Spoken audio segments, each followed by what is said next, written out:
and welcome to another episode of Disaster Empire. This is the podcast where we talk to thought leaders and innovators in resilience. I am thrilled to have Bruce McIndoe here with me today, and we are going to dive right into it. I wish you could have heard our conversation offline, but you are going to get the best of this. So, Bruce, thank you so much for jumping on the podcast and being with us here today. Yeah, it's my pleasure, and it's always great seeing you. Well, hey, let's dive right in because people I know want to hear what you have to say. So can you share your thoughts on evolving operational resilience and risk management? Adding to that, we've talked about an objective-centric program and how that can add value and the benefits, I think, as we were talking about that multidisciplinary approach to risk assessment and how audit can help in the process. So give us the 1,000-foot view of what that all means. 1,000-foot view is true, but it's a lot of details. But I'm going to try to frame this in a way of kind of my aha moment, I'm a multidisciplinary. I'm a physicist. I'm a computer scientist, risk manager, systems engineer. So I've got a lot of disciplines over my career. And as a physicist, we call it unified field theory. It was like the big aha where we could take all the force fields and all the things about particles and have one framework, right? And that's what was here when I learned about, kind of this getting into risk management and ultimately learning more about objective-centric risk management. All the work I had been doing over the years at the lower levels of kind of these traditional silos of business continuity and emergency management, physical, cybersecurity, all the things. And it was like, wow, this objective-centric risk management approach actually unifies all of this and ties it to the business or organizational objectives so that you have a direct line from value generating objectives down to everything that we do. That's the excitement, right? And so what does that mean, right? So what I like to do, and I was just doing a session yesterday for a company, starting with how do we define risk? And so if you look at ISO 31000, right, it's like risk is the effect of uncertainty on objectives. If you look at COSO, right, in the financial services realm, how do they define risk, right? It's like it's the events that will occur to, affect the achievement of organizational or business objectives. So even in those fundamental definitions, we're talking about objectives, not just throwing down a traditional list-based risk register of 120 risks categorized and throwing it in front of a manager and saying, oh, we did our job. There's no context, right?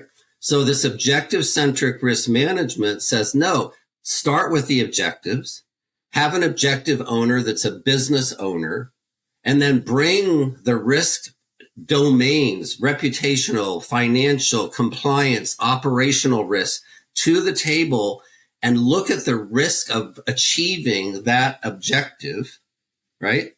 And what I say is actually increase the certainty that the organization is going to achieve that objective. That's our role. That's our seat at the table with the business to help be certainty managers.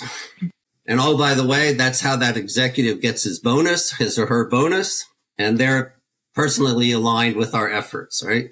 Yeah. And then so if you kind of start there and you start with this collaboration of the risk domains and you have a seat at the table under operational risk, well, in order to bring operational risk view, you need to have the partners, business continuity, emergency management, cyber, physical, right? So they're all looking at it down at the operational risk level, bringing that to that council, the ERM, looking at that objective and tying it to the business. So that's that whole stack. So if I'm bringing those silos together to focus on achievement of objectives, I'm naturally bringing those disciplines together, working together and looking at that, not through a very narrow view of their expertise, but a broader view of this whole team. And it's a much better result, faster, more efficient, and ties directly to the business.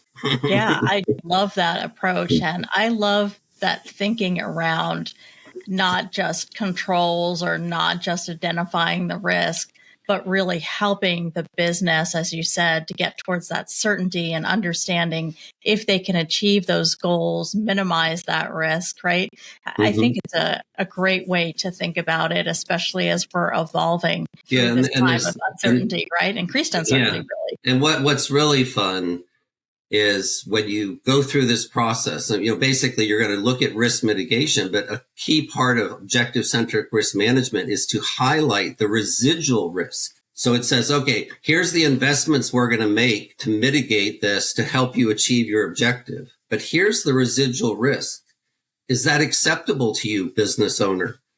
Yeah. Right? That's risk appetite. And they're saying is, well, actually, it's not. We want to do better. Okay, well, you're going to spend more money to buy down that residual risk, right? So that's a much more business-oriented conversation and building awareness of them, of where are the residual risks.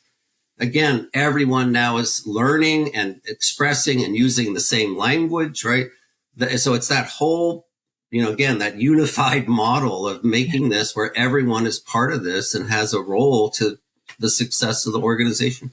I could talk about this with you all day because when you think about it, as you're saying, it makes it much more meaningful for the business than asking them to think about abstract concepts of major, hurricanes and disasters. And we know those happen, right. But at the end of the day, you're bringing it to how does it affect them? How does it affect the business the bottom right. line? And that they would never think about an objective ever without thinking, well, we need to look at the risk of this. If there's upside and downside, but let's look at the risk, right? That's just part of the roster. Absolutely. And we should all want that. Yeah. So you have another term that you use and you call it unified protector. So can you share with this audience what that's all about and how it aligns with protecting the organization and increasing that certainty and achieving objectives? So, that term was coined by Phelan Rowe, similar podcaster, and puts on programs, primarily executive protection, but security. I like it, and I put it in quotes whenever I use it because it can also be a little bit jarring. But here, when we think about we go down into the operational risk and resilience, right? And we're now working as a collaborative team. What happens, and we saw this during the pandemic, right? People start to learn and understand the other silos and what their challenges and what they're thinking and those kinds of things. And what we were doing is saying, I might be a cybersecurity expert, but for me to look at everything, every problem as a cybersecurity problem and not understand the broader, kind of context of that, am I really as useful and powerful and valuable? No. So let's have the concept of what we call multidisciplinary protective personnel, right? Mm-hmm. And say, you have your specialization or, your expertise, but we want to kind of badge you in some of these other areas and the broader and more badges that you have, emergency management, crisis management, business continuity, physical security, makes you more agile, makes you more fungible if we need other support, right? And it makes you look at problems in a broader perspective than just your discipline, right? And it makes you be able to relate to the people who are experts in that area. So that's that concept of multidisciplinary, right? So it's not certification and taking tests. It's just basic fundamental language and talking and understanding so that you can be more adept and more collaborative. Yeah, and I'm imagining that can just be achieved by collaborating more, in preparedness. And then when incidents do happen, because in my experience, that can be the largest challenge is that sometimes, as you said, those disciplines still remain so siloed and not always on purpose, but they do. So they're not really thinking about the downstream and upstream impacts, especially to the business operationally, because for example, they're really focused on the cyber attack and addressing that. And they're not thinking that taking off, X, Y, and Z offline is going to drastically impact the business's ability. And of course, we know that our colleagues want to recover right, and address that issue as quickly as possible. But it's sometimes that, like you're saying, that lack of knowledge of how doing those or taking those actions really can impact and really gaining that broader perspective. So it's such a great concept and one that I hope will be adopted much more. Thank you for carrying the torch on that one. And as I work with boards, actually at the big security conference next month, I'm actually doing sessions on this. But one of them with the CSO Center is on how do senior management actually view this. And as I work with board members and I work with executive leadership teams, they're like, "This is awesome." Right? Because it's like, and and senior executives, anyway, it was, and like a board person's like, yeah, those risk registers and heat maps. It's like, okay, it's like pat them on the head, you did a good job, right? But as they're more intensely under fire, right, especially in the cybersecurity domain, to be more knowledgeable and be more engaged and have expertise on the board, right? This concept of looking at risk and the context of the objectives, they love that because now they can actually look at those as a business person or an expert in a field and understand, these risks are impacting this, and they can debate it, right? But if I just throw down natural disaster risk, right. Oh, sure. Okay. What does that mean? Yeah. Bruce, so let's dive in a little bit more into that. So you talk about the value and the benefits of that multidisciplinary approach or unified protector. So share with us, how can we try to achieve that? Having done this now for probably 4 or 5 years with some large companies, change is hard. Of course. But it's much easier when you get the senior team excited. And so I start often at that level, brought in around what typically GRC, global risk and compliance, or ERM, kind of depending on your industry or where you are in your maturation. Those are somewhat synonymous, but the R in GRC is risk. So ERM kind of sits in there, enterprise risk management. So in helping them look at their ERM program and looking at this ERM in the context of objective-centric risk management, right? And this concept, as we go through ORM at the ERM level, it's not only like getting the objective and understanding it, looking at this comprehensive risk, but it's also what level of rigor, what level of assurance does the business want for this work, right? So the rigor is like, do I want quantitative risk, analysis and that kind of stuff, but also assurance. Do I want my internal audit team to audit the work papers and what you did so that the board and executives have a degree of assurance? Mm-hmm. Do we want a third party to come in is such a critical objective to look at the work? So that's where that internal audit and ERM. And so if you kind of do all that, well, in the ERM realm, they're going to turn to the operational side of the business. And if I have what we call an operational resiliency council of these seats at the table, what I call the tribal silos, right? Then you're already working together and working through that. So I tend to start up there. Now I'm working with another company who mid-level managers see and value and understand this collaboration. They saw it during COVID and they want to try to preserve that. Mm-hmm. And ideally you would have all the silos, right? But, they got 4 out of 5. Cyber is still hanging out, right? But it's a start, right? And they actually rebranded, the company, this group as blah, blah, blah, resiliency, right? So they're positioning to say, come on, cyber guys, jump on board. But so, it can be middle up, but I prefer top down. Sit down with your ERM team and talk about this, right? Yeah, I think definitely when we're getting that buy-in, and I think it can be coming from both directions, but when we're getting that buy-in from the top, right, from the board, mm-hmm. from executive leadership, and, from ERM, or as you said, however that sits in the organization, all of that is just going to be benefit, right? And make it easier to work with the business, because then it really gets to that level of support that many of us, right, have struggled with in the past in order to work through BCM or cyber or wherever our discipline is. It's always hard to get the full attention. So that's great.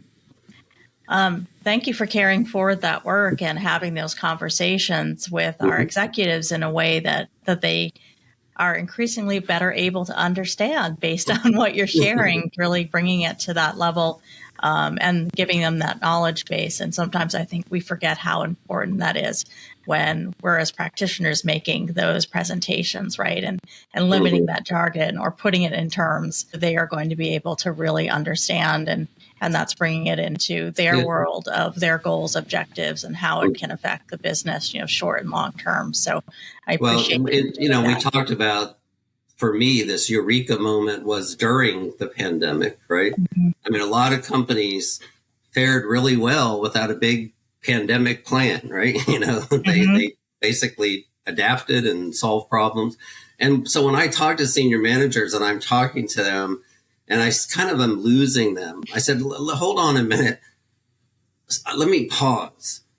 What I'm actually telling you right now, you've already done. You've already executed successfully. All I'm trying to do is help you think about it in a more structured way.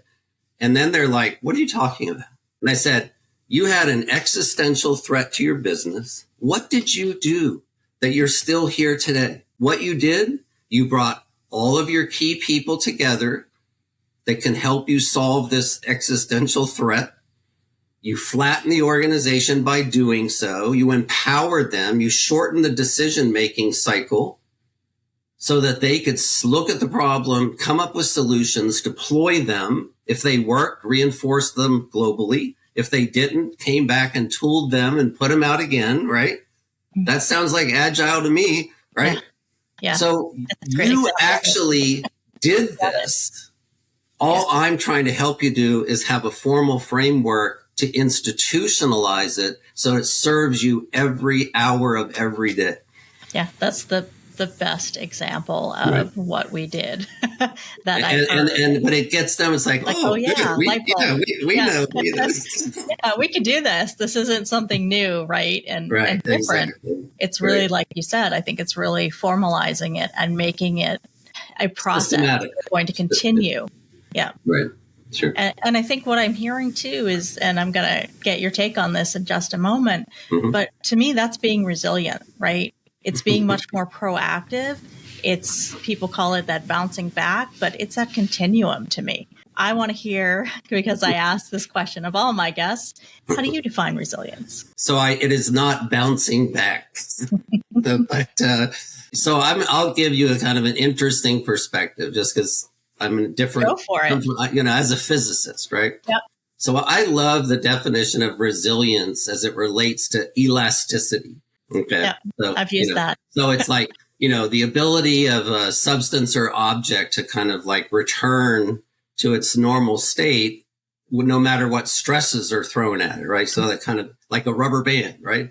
But the thing is, when you have a metal bar or a rubber band, you can do that and it'll straighten out and the rubber band will come back. But if you exceed its elastic limit, you damage it, you deform it, you break it.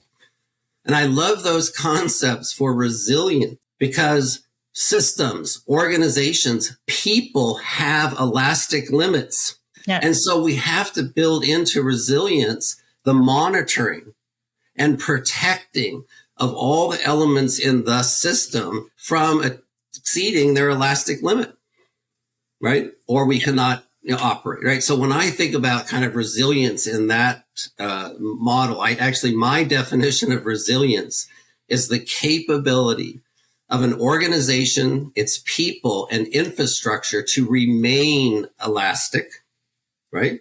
Yeah. Don't exceed that limit, right? In a dynamic stress environment through strategic foresight, like better to avoid it, better to understand where the market is so we don't lose market share and the company goes south, right? This is all about resilience across the board, right? And preparedness to support continuous adapting and recovering.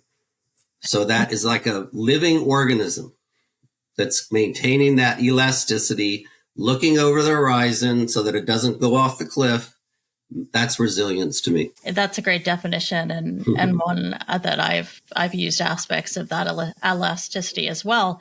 I've also talked about plasticity and borrowed right from our understanding of the science of the brain. But to me, that gets to the adaptability that you were talking about right before that.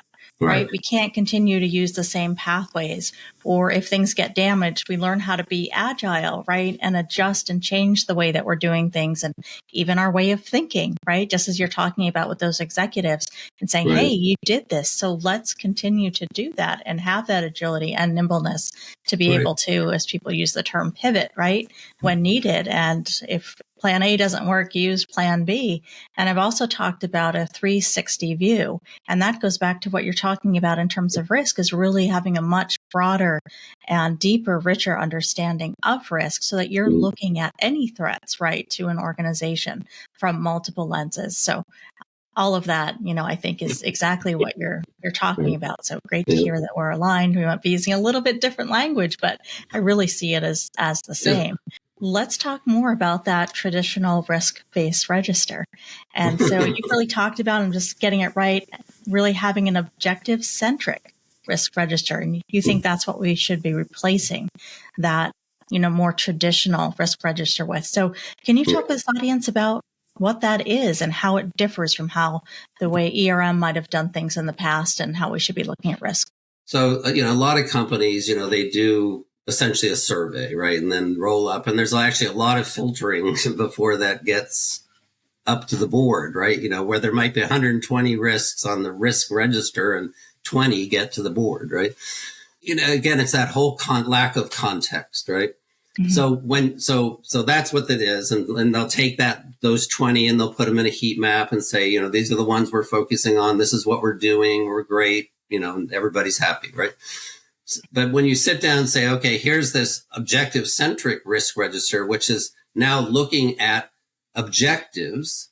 And then what is the risk profile, essentially a risk assessment piece of this relative to that objective? Like, what is the level of risk to the achievement, and what's the level of rigor that was used to get to that assessment? And did we have independent assurance?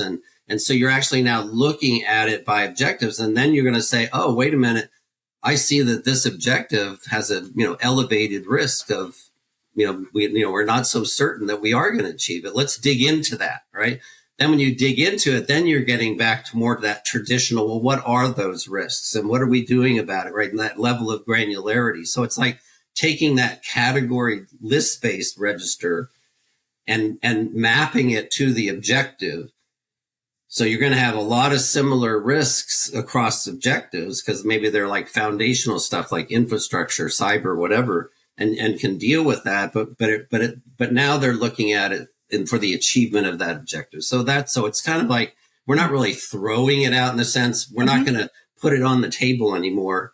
We're going to actually put the objective centric, the objective risk register on the table and start the conversation there. I think that is really a perfect concept for moving forward and building that resilience, maintaining it as you've talked about. Bruce, I want to loop back, though, to something you were talking about just a little while ago, and that is our lessons learned from COVID. So you were talking about strategically, having those conversations with executives, letting them know that they've actually done this, right? If they've come through the pandemic successfully.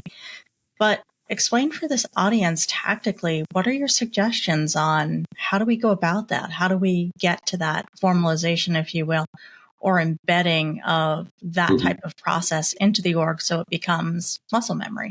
It becomes the way that we're doing our work going forward.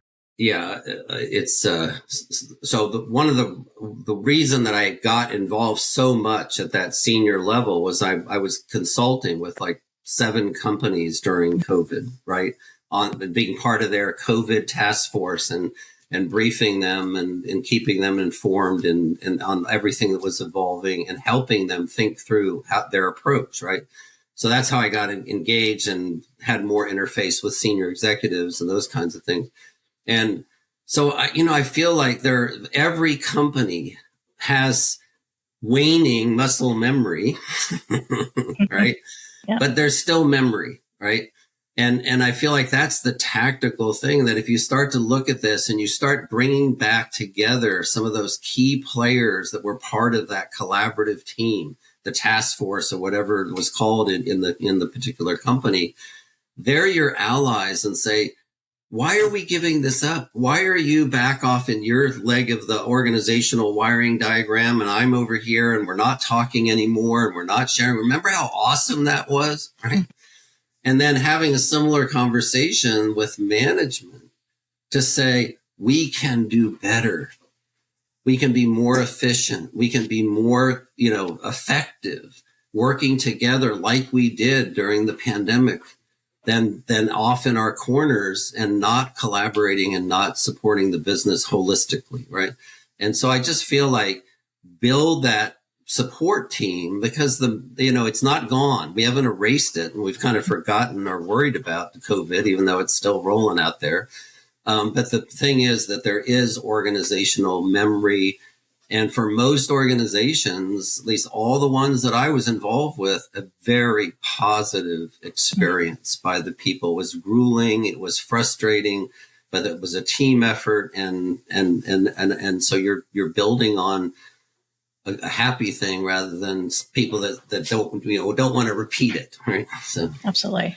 Is there anything that you want to share with this audience that we haven't gotten a chance to talk about yet today? I think we could go for a few hours. Yeah. Yeah. What I would like to, I had an idea, but as we were talking this morning, there's a couple things. One is go on your favorite browser and just type in objective-centric risk management. The first item that comes up is a nice little article like summarizing that. That's right. One. We'll post that in the show notes too. Yeah, and Tim Leach is like has so many resources and stuff on LinkedIn. There's the objective-centric risk management group, and so just kind of highlighting those kind of resources that are there. Just say my experience now with organizations that have been working through this. I have not seen teams yet, and this goes from a small, social services NGO to, large pharma company to global 200 companies. People resonate and want this. They want this. And we just got to get some fire. And when you're working in your silo, it's really hard to reach out across the silo and say, let's get it all back together. So try to see if, you can help facilitate that. Yeah. And I want to put out there, I think that's the benefit of, business continuity practitioners, because they often already have those relationships built across the many silos or departments. The one thing I learned during COVID is if you want to know about the business, talk to the PC person. Yeah. Thanks for adding that. Well, they have more fundamental knowledge of the process flows and the interdependencies, and and if they don't know it, they could look it up. Yeah, absolutely. And I think sometimes that's forgotten, but yeah, it's a great way for those who are in BCM to really bring that value forward. Hey, Bruce, so is there anything else about your background or things that you're doing today? If you want to talk a little bit about your consultancy or a fun fact before we wrap up? I'm at the waning end of my career, so it's been a lot of fun. I think I've done like 21 presentations so far this year. Really just trying to do what I'm doing here with you, Ashley, is try to get people to take some of these concepts and run with them in their career, right? So that, that would be, I think, my parting comment. McIndoe, riskadvisory.com, LinkedIn. I'm, always happy to respond to people that are interested in this. And, I know I saw, one of the things you were saying is a fun fact. And one of the things that I do is I help a lot of like recent college grads and military personnel, developing resumes and getting jobs. And I always have to preface my time with them. And I said, okay, I'm going to be totally transparent. And they're like, what? And I said, I've only written one resume in my entire career. And I've only had one job interview in my entire career. Wow. That's when I came out of college to CSC to work at NASA. I'm now 7 companies later, right? Wow. But what I tell them, I said, you cannot predict your future, but you can always create it. Hmm. That's great advice, and being And open, I think, right, to the possibilities, because I so don't think, that's what I'm saying here is just get yeah, out there. Don't just let things flow, but actually be part of the creation, right? And set your destiny and work toward that. Sure. absolutely. I Mm-hmm. hope they're heeding that, because I find it to be so true. Well, actually, I one young fellow now she's like, I want to be an entrepreneur. It's like, okay, let's go. Hey, oh, that's great. Mhm. And you can tell him all the great rewards and the challenges. Oh yeah, Always 7 things to companies consider. and 4 successful. There are Yep, ups and downs. absolutely, absolutely, but definitely so rewarding Hmm. in many ways, I think. So thank Sure, you so much for my being pleasure. on the channel today. Really appreciate you being here. And I want to thank the audience for taking your time as well. Please remember to like and subscribe to the channel, because not only does that mean that you don't miss an episode, but you're also helping to grow it. And we'd really appreciate that here at Disaster Empire, so that we can help to bring this information to more colleagues out there. So Bruce, thank you so much for your time today. Yeah, If you my can find pleasure. time before the end of the year, I hope that you'll be willing to come back on and talk about organizational resilience, because I think that would be a great Yeah, topic to share. that's the bigger picture, but different beast. Absolutely. Thank you Okay, again. Really take care. appreciated having you on today. Bye.